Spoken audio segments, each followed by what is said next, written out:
मैं बेवा हुई तो जॉब करने लगी, मगर कुछ दिन बाद मुझे नौकरी से निकाल दिया गया। हालात से तंग आकर मैं झूठी पीरनी बनकर बैठ गई। लोग मुझसे दम करवाने आते। एक औरत रोज बड़ी सी गाड़ी में आती और चीनी पर दम करवा कर ले जाती। वो मुझे रोज 10,000 देती और कहती कि मेरी इस दम की हुई चीनी से उसे बहुत फायदा हो रहा है। मैं हैरान होती, क्योंकि मैं तो झूठी पीरनी थी। इसलिए एक रोज जैसे ही वो चीनी दम करवा कर निकली, मैंने उसका पीछा किया। मगर आगे जाकर जो मंजर मैंने देखा, मेरी तो रूह फना हो गई। क्योंकि वो औरत तो शादी की पहली रात जो ही मेरे शौहर की नजर मुझ पर पड़ी, तो उसने ऐसी बात कह दी कि मेरे पैरों तले से जमीन ही निकल गई। मैं इस कदर हैरान हुई कि मुंह से कोई बात ही नहीं निकली। मुझे खामोश देखकर कासिम बोले, मासूमा, उदास क्यों हो गई हो? मैं बोली, मुझे आपकी बात ना तो अच्छी लगी है और ना ही इसकी कोई समझ आई है। कासिम मुस्कुराकर बोले, गम ना करो, 2 हफ्तों तक सब कुछ समझ जाओगी। मैंने दिल में ही दुआ की कि काश मुझे कासिम की इस बात का मतलब सारी जिंदगी समझ ही ना आए। आज मेरी जिंदगी का सुहाना सफर शुरू हो चुका था। जहाँ शोर जान छिड़कने वाला था, तो सास सदके वारी जाने वाली थी। वो अक्सर कहा करती थी कि मेरी बहू बहुत ही भागों वाली है। ये इतना जहेज का सामान लाई है कि मेरे घर को भर दिया है। मेरी नंदें तो सारा दिन मेरे आगे पीछे होती थी और भाभी भाभी कहती ना थकती थी। कासिम ये सब मुस्कुराती निगाहों से देखते रहते और कहते, मासूमा, तुम में तो कोई जादू है, तुमने हम सबके दिल मुट्ठी में ले लिए हैं। एक दिन बोले, मासूमा, मेरे साथ वादा करो, अगर मुझे कुछ हो गया तो तुम मेरे बाद भी मेरे घर वालों का यूं ही ख्याल रखोगी। मैंने कासिम के मुंह पर हाथ रख दिया और बोली, आज तो आपने ये बात कर ली है, मगर दोबारा ऐसी बात मैं आपके मुंह से ना सुनूं। मेरी बात पर वो मुस्कुरा दिए। फिर एक दिन ऐसा भी आया, मुझे शादी की रात की गई। कासिम की बात का मतलब समझ में आ गया था। रात के 9 बज रहे थे। हम सब मिलकर खाना खा रहे थे। जब कासिम के बाजू में दर्द होने लगा, हम सब एकदम से चौंक गए और फिर देखते ही देखते वो अपना दिल मसलने लगे। हम औरतों ने वाह वाला शुरू कर दिया। कासिम बेड पर पीछे की जानिब गिर गए। मैंने उनकी नफ्स टटोली तो वो रुक चुकी थी। दिल की धड़कनें थम चुकी थीं। अभी वो शख्स जो चंद लम्हे पहले ही हम सब में बैठा हंस रहा था, अब वो खत्म हो चुका था। मैं 15 दिन की दुल्हन बेवकी की चादर ओढ़ चुकी थी। मेरे कानों में कासिम की शादी की रात की गई बात गूंजने लगी थी। वो बोले थे कि मासूमा, तुम कितनी हसीन हो, मगर क्या फायदा इस हुस्न का जब वो मेरे नसीब में ही ना हो। मैं ये सब सहने के काबिल तो नहीं थी, मगर मैं सह गई थी। मेरी सास और 3 नंदें मेरे सीने से लगकर रोती तो मुझे कासिम की बात याद आ जाती। वो कह कर गए थे कि तुमने मेरी वालदा और बहनों का सहारा बनना है। मैंने उन सबको तसल्ली दी, दिलासे दिए, उनको जिंदगी की जानिब वापस ले आई, मगर मैं जिंदगी से कोसों दूर चली गई थी। कासिम अपने घर का वाहिद कमाने वाला था। मेरी इद्दत पूरी होते होते घर में फाकों की नौबत आ गई थी। मेरी तीनों नंदे आलिया, सानिया और रानिया मेरे पास आकर रोती और गिला करती कि भाभी, आपके शौहर ने अच्छा नहीं किया, यूं भी कोई धोखा देकर जाता है क्या? हमारी तालीम अधूरी रह गई, हमारी खुशियां अधूरी रह गईं। मैंने उनकी खातिर अलमारी में पड़ी अपनी डिग्रियों को निकाला और जॉब की तलाश में निकल गई। चूंकि मेरी तालीम अच्छी थी, इसलिए मुझे आसानी से जॉब मिल गई। तनख्वाह भी बहुत अच्छी थी। मेरी सास और नंदे बहुत खुश हो गईं। अब घर के हालात अच्छे होने लगे थे। लड़कियों ने अपनी तालीम फिर से शुरू कर ली थी। दिन यूं ही कट जाता था, मगर रात भर मैं सो ना पाती। अपनी शादी की तस्वीर देखकर रोती रहती। मैं अपनी नंदों को अच्छे बुरे की तमीज सिखाती, जमाने की ऊंच नीच के बारे में बताती। मेरी तनख्वाह इतनी थी कि नंदों की फीस निकाल कर घर का राशन बहुत मुश्किल से आता था। मगर अब मैं कुछ दिनों से नोट करने लगी थी कि मेरी नंदे बहुत ज्यादा खरीदारी करने लगी हैं। उनके पास कीमती कपड़े, जूते और परफ्यूम वाफिर मिकदार में होते हैं। मैंने अपनी बड़ी नंद आलिया से पूछा तो वो गड़बड़ा गई और बोली, भाभी, ये चीजें तो हमने अच्छे वक्तों में लेकर रखी थी, इस्तेमाल अब कर रही हैं। मगर ये साफ झूठ था। मुझे इल्म नहीं था कि आलिया ने मेरे साथ झूठ क्यों बोला। मैंने भी उसे शर्मिंदा करना मुनासिब नहीं समझा। इस वाकये के 1 हफ्ते बाद मेरी तबीयत जरा सी खराब हो गई। मैंने जॉब से 2 दिन की छुट्टी ले ली। उन 2 दिनों की छुट्टी ने मुझे हिलाकर रख दिया था, क्योंकि मुझे तो इल्म ही नहीं हुआ था कि मेरी सास और नंदे मुझसे किस कदर दूर हो चुकी हैं। अगर मैं अपनी सास से बात करती तो वो अपने हाथ की हथेली को देखती रह जाती। अगर मैं नंदों से बात करती तो वो अपने मोबाइल की स्क्रीन को घूरने लगती। मैं अपने कमरे में जाकर सो गई। मेरी आंखें आलिया की चीखने चिल्लाने से खुली थीं। मैं बेतहाशा खौफजदा हो चुकी थी। मैंने खिड़की से देखा तो आलिया और उसकी बहनों में शदीद लड़ाई हो रही थी। रानिया पैसों का मुतालबा कर रही थी, जबकि आलिया उसे पैसे देने से इनकार कर रही थी। तब मेरी सास आगे बढ़ी और बोली, आलिया, अपनी बहनों को भी पैसे दिया करो, इनको दोगी तो अल्लाह तुम्हें मजीद देगा। आलिया गुस्से से बोली, अम्मी, मैंने आपको 1000 बार मना किया है कि आप ऐसी बात ना किया करें। मैं हैरान थी कि उनके पास इतने पैसे कहाँ से आ रहे थे। फिर मैंने अपनी आंखों से रात को आलिया को सज धज कर घर से निकलते हुए देखा था, और जब वो लौटी तो पैसों से माला माल थी। मेरी नाक के नीचे ये सब क्या हो रहा था। मैंने सोचा कि इनके साथ दो टूक बात करूंगी। कासिम उनके ख्याल रखने की जिम्मेदारी मुझे सौंप कर गए थे, और मैं किसी सूरत भी इसमें कोई कोताही नहीं कर सकती थी। इसीलिए मैं बाहर निकल आई और बात घुमाने की बजाय सीधा सीधा पूछा, आलिया, तुम तो कॉलेज स्टूडेंट हो ना, फिर तुम्हारे पास इतने पैसे कैसे आए? तुम तो कोई जॉब भी नहीं करती। आलिया के चेहरे के तासुरात एकदम से बदल चुके थे। उसके चेहरे पर शर्मिंदगी या डर नहीं था, बल्कि वो गुस्से से बोली, क्यों भाभी, मैं आपको क्यों बताऊं? आप क्यों हमारे हर मामले में टांग अड़ाना जरूरी समझती हैं? जिस इंसान के साथ आपका ताल्लुक था वो तो कब का मर चुका है। अब आप हमारी जान छोड़ क्यों नहीं जाती? आलिया की बातें सुनकर मैं भी गुस्से में आ गई थी। मैं बोली, मुझे मेरा शोहर तुम लोगों की जिम्मेदारी सौंप कर गया था। मैं तुम लोगों को कुछ गलत करते हुए नहीं देख सकती। अम्मी, आप ही समझाएं ना इनको।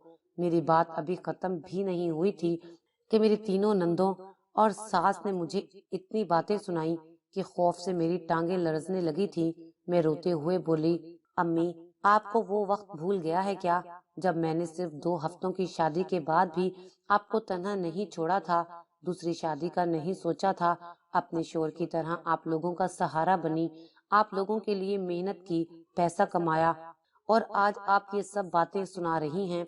मेरी सास बोली, बहू, अब तुम हमें ताने भी देने लगी हो। अब सुनने को यही सब रह गया था क्या? तुम ऐसा करो कि यहाँ से चली जाओ, मेरी बेटियों को और मुझे जी लेने दो। मैं सब समझ चुकी थी कि वो जानबूझकर बात को बढ़ा रही थी ताकि मैं घर छोड़कर ही चली जाऊं, लेकिन मैंने ऐसा कुछ भी नहीं किया और चुपचाप अपने कमरे में चली गई। मैं सारी रात उन लोगों का रवैया याद करके रोती रही थी। उस दिन के बाद उन चारों ने मुझसे हम कलाम होना छोड़ दिया था, मगर मैं फिर भी डीठ बनकर उनकी अच्छाई की खातिर उनके साथ रहने लगी थी। मैंने नोट किया था कि मेरी नंद और सास किसी सरगर्मी में मसरूफ थीं। ये घर किराए का था, इसीलिए मुझे फिक्र हुई और मैं अपना गुस्सा खत्म करके अपनी सास के पास जाकर बैठ गई। मैं बोली, अम्मी, क्या बात है? किराएदार के साथ कोई बात हुई है क्या? आप लोग सामान क्यों पैक कर रही हैं? मेरी सास बोली, हम क्यों छोड़ने लगे ये घर? ये घर छोड़े हमारे दुश्मन जो अपने सियाह नसीबों से मेरे बेटे को खा गई। मेरी सास ने मुझे मेरे शोहर की मौत का ताना दिया था और ये मेरे लिए नाकाबिले बर्दाश्त था। मैं रोते हुए अपने कमरे में चली गई थी। अगले दिन मैं थकी हारी जॉब से लौटी तो गेट पर लगा ताला मुझे मुंह चिढ़ा रहा था। मैं इधर उधर देखने लगी कि कोई तो मुझे बताए कि मेरे अहले खाना मुझे छोड़कर कहाँ चले गए हैं। तभी मुझे मालिक मकान नजर आया। वो बोला, बाजी, आप यहाँ क्या कर रही हैं? आपके घर वाले तो ये शहर छोड़कर हमेशा हमेशा के लिए चले गए हैं। मैं तो चकरा कर रह गई थी। वो बोला, आपका ये मुख्तसर सा सामान वो लोग मुझे दे गए थे, ये ले संभाल लें। मैं दीवार का सहारा लेकर बड़ी मुश्किल से खड़ी हुई थी। मैं फिर अपना सामान थाम कर उल्टे कदमों वापस चलती गई। मैं कब्रिस्तान की तरफ बढ़ रही थी। कासिम की कब्र देखकर मेरी आंखों से बेशुमार आंसू निकल आए थे। मैं बोली, कासिम, आपसे शिकवा करने आई हूँ। आपके घर वालों ने मुझे अपना नहीं समझा, मुझे हर मुमकिन अजियत दी और सब मुझे छोड़कर ना जाने कहाँ चले गए हैं। मैं भी आज आपसे आखिरी बार मिलने के लिए आई हूँ। मैं अपने मेके वापस जा रही हूँ, लेकिन मैं आपको कभी नहीं भूलूंगी। और मैं मुल्तान अपने वालिदैन के घर वापस लौट गई थी। وہاں میں نے جیسے ہی پہلا قدم رکھا تو میرا دل ڈوبنے لگا تھا، جیسے میرا کچھ بہت قیمتی مجھ سے کھو گیا ہو۔ میں نے گھر کی دہلیز عبور کی تو سب سے پہلے امی کی شفیق چہرے پر نظر پڑی تھی، مگر انہوں نے مجھے دیکھتے ہی مجھ سے منہ پھیر لیا اور بولی، تمہیں اب موقع ملا ہے گھر واپس آنے کا، جب تمہارے باپ نے ہمیشہ ہمیشہ کے لیے اپنی آنکھیں بند کر لی، تمہارا جوان بھائی اس دنیا سے رخصت ہو گیا، اب بھی واپس نہ آتی تم۔ میں لرز کر زمین پر جا گری تھی۔ جب مجھے ہوش آیا تو میں ہسپتال کے بیڈ پر پڑی تھی، میری والدہ میرے پاس ہی کھڑی تھی، میں پھوٹ پھوٹ کر روتی رہی۔ میں بولی، امی آپ پر یہ قیامت گزر گئی، لیکن آپ نے مجھے یہ بتانا بھی گوارا نہیں کیا۔ امی بولی، تمہارے پاس میں نے 3 بار پیغام بھیجا تھا، لیکن تمہاری ساس میرے قاصد کو دروازے سے ہی واپس بھیج دیتی تھی۔ پھر میں بولی، امی آپ اکیلی نے ہی یہ بیوگی کے درد کو نہیں سہا، بلکہ میں بھی شادی کے دوسرے ہفتے بیوہ ہو چکی تھی۔ امی یہ بات سن کر پھوٹ پھوٹ کر رو پڑی۔ میں نے بھی امی کے گلے لگ کر اپنے دل کا سارا غبار اتار لیا تھا۔ میں ہسپتال سے ڈسچارج ہو کر گھر گئی تو دیکھا کہ امی کا صحن تو بچوں سے بھرا پڑا تھا۔ میں نے استغفار کیا تو امی بولی، میں اب ان بچوں کو قرآن پاک پڑھاتی ہوں، بچوں کے گھر سے جو ہدیہ آتا ہے اسی سے گزر بسر کرتی ہوں۔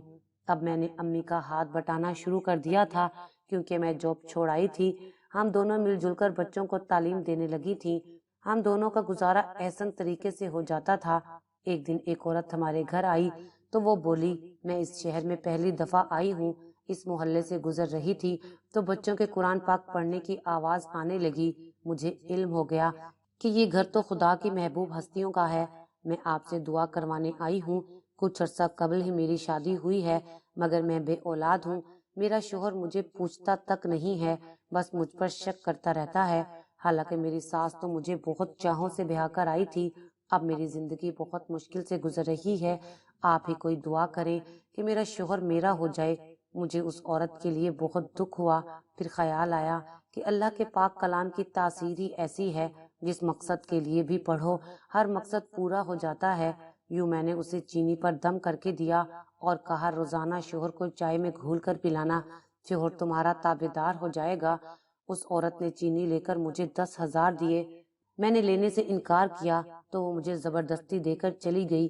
یوں ہی وقت اتنی تیز رفتاری سے آگے بڑھتا رہا اور دیکھتے ہی دیکھتے 1 سال کا عرصہ گزر گیا۔ وہ عورت اب بھی میرے پاس آتی اور چینی لے جاتی، بدلے میں مجھے بہت سے پیسے دے جاتی تھی۔ وہ عورت تو مجھے پیرنی جی کے نام سے مشہور کرنے لگی تھی، مگر میں نے اسے منع کیا کہ میں کوئی پیرنی نہیں ہوں۔ ایک دن وہ عورت آئی اور اس کی گود میں ایک بچہ تھا۔ وہ بولی، باجی یہ سب آپ کی وجہ سے ہوا ہے، آپ کے دم میں بہت اثر ہے، شوہر تو میرا غلام بن کر رہ گیا ہے اور آپ کی دعا سے اللہ نے مجھے چاند جیسے بیٹے سے بھی نواز دیا ہے، اب اس بچے پر بھی نظر کا دم پھونک دیں۔ میں مسکرا کر بولی، بہت مبارک ہو تمہیں، لاؤ یہ بچہ مجھے دو۔ یوں ہی میں نے بچے کو گود میں لیا تو پاؤں تلے سے زمین نکل گئی، کیونکہ وہ تو ہو بہو میرے ہی شوہر جیسا تھا۔ اس بچے کی طرف دیکھتے ہی میری آنکھوں سے کئی آنسو ٹوٹ کر گرے تھے۔ وہ عورت پریشان ہو گئی اور بولی، باجی کیا ہوا، میرا بچہ پیارا نہیں ہے کیا؟ میں بولی، بہت پیارا ہے، اتنا پیارا ہے کہ اسے دیکھتے ہی مجھے کسی اپنے کی بہت یاد ستانے لگی۔ وہ عورت پریشان ہو گئی تو میں نے جلدی سے آنسو پونچھ لیے۔ میں نے اس بچے پر دم کر دیا تو عورت نے مجھے 5-5 ہزار کے 2 نوٹ نکال کر دے دیے اور واپس جانے لگی۔ تو میں بولی، بہن تمہارے شوہر کا نام کیا ہے؟ تو وہ شرما کر بولی، علی قاسم۔ مجھ پر بجلی سی گر گئی تھی۔ وہ عورت باہر چلی گئی تو میرے دل نے مجھے مجبور کیا کہ میں ابھی اس عورت کے گھر جا کر اس کے شوہر کو دیکھوں، مجھے بھی تو پتا چلے کہ ایک خوشحال فیملی ہوتی کیسی ہے۔ میں نے اپنے آپ کو روکنے کی بہت کوشش کی، مگر ناکام رہ گئی۔ جب باہر نکلی تو وہ عورت اپنی بڑی سی گاڑی میں بیٹھ کر جا چکی تھی۔ میں نے جلدی سے رکشہ روکا اور اس عورت کی گاڑی کا پیچھا کرنے لگی۔